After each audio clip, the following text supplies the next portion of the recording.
Sige,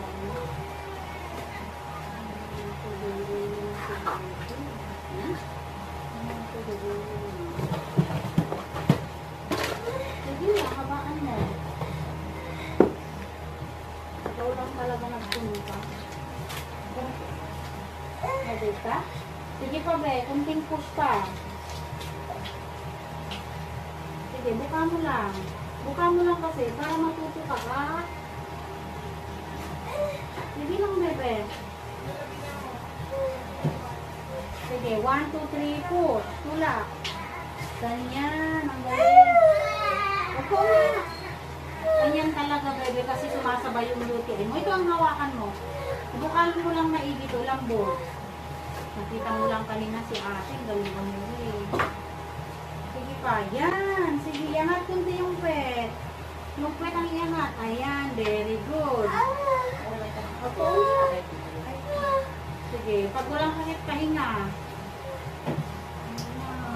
Masakit kasi dahil sumasabay yung lutiin mo.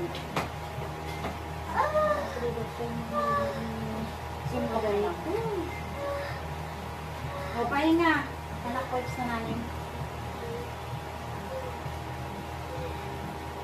Kayong kagabi, pero ako, hirap naman kung buntis.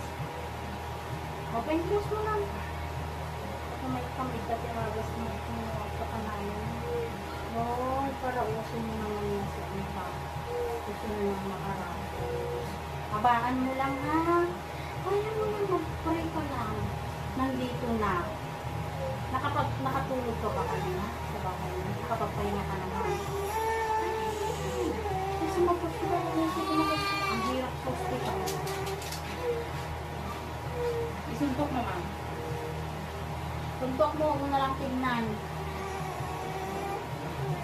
Kita man tayo dila. Mayat tayo. Ayan. Suntok na. Hindi, let's say, huwag mo na lang kanuhin. Relax. Take ko lang. Conditioner. Open mo yung kamay mo.